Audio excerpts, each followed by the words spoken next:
आज ही Doubtnut app download करें। Doubtnut पर होगा अब आपके सभी मैथ्स, केमिस्ट्री, फिजिक्स और बायोलॉजी डाउट्स का सफाया। बस अपने क्वेश्चन की फोटो खींचो, उसे क्रॉप करो और तुरंत वीडियो सोल्यूशन पाओ। Download now. नमस्ते।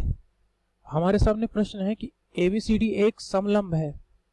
सबसे पहले समलंब और जिसके समांतर भुजाएं, जिसकी जो समांतर भुजाएं हैं AB बराबर A और TC बराबर B है। यदि असमांतर भुजाओं AD और BC के मध्य बिंदु क्रमशः E और F हैं, तो चतुर्भुज ABFE और चतुर्भुज EFCD के क्षेत्रफलों का अनुपात ज्ञात कीजिए। तो दोस्तों, हम इस पे एक समलंब बनाते हैं। कोई भी समलंब होता है उसकी दो भुजाएं बराबर होती हैं और दो भुजाएं असमांतर होती हैं। हमने बिल्कुल वैसा ही एक चित्र आपके सामने बनाने की कोशिश की है। ये देखिए, ठीक है। ये समलंब है, इसका शीर्ष ये है A, ये शीर्ष है B, ये शीर्ष है C और ये शीर्ष है D। AD और BC का जो मध्य बिंदु है वो है E और F।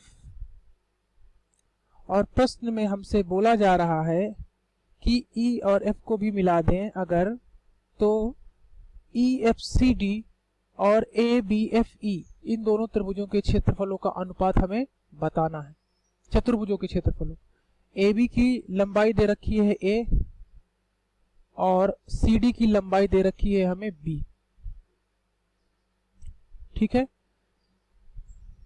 ठीक है दोस्तों। AB की लंबाई A है और CD की लंबाई B है और ये जिस तरह से यहाँ पर ये बढ़ रहा है,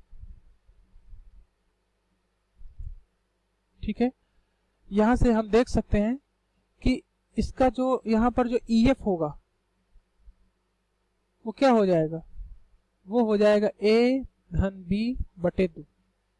ठीक, A धन B बटे 2 ये आएगा आपका EF का मान। ठीक है, समांतर हो या असमांतर हो, चूंकि इसमें जो परिवर्तन है वो रैखिक है, इसीलिए इसमें जो EF का मान आएगा वो A धन B बटे 2 आएगा।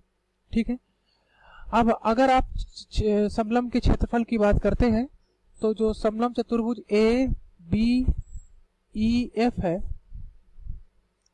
देखिए दोस्तों, ये बीच में है, इसीलिए इनके बीच की जो लंबवत दूरी होगी वो बराबर होगी।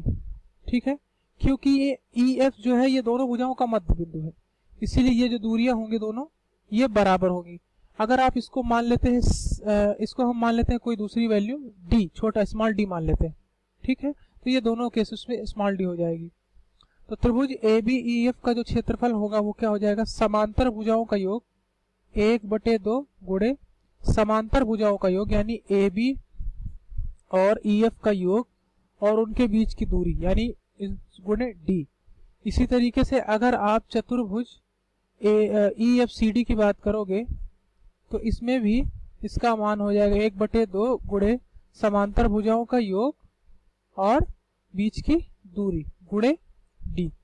अब इनका अनुपात हमें निकालना है तो हम इनको भाग कर देते हैं। ठीक है, तो अगर आप यहाँ से भाग करेंगे तो चतुर्भुज ABEF बटे चतुर्भुज EFCD बराबर 1/2 से 1/2 कट जाएगा। AB की जगह लिख सकते हैं हम A और EF की जगह लिख सकते हैं A धन B बटे 2 और D से D कट जाएगा। इसी तरीके से अगर हम नीचे देखें, EF की जगह क्या लिख सकते हैं हम, A धन B बटे 2 धन DC की जगह लिख सकते हैं B। तो इस तरह से यहाँ से जो क्षेत्रफल का अनुपात आएगा वो क्या आएगा, यहाँ से हो जाएगा 2A धन A धन B बटे 2।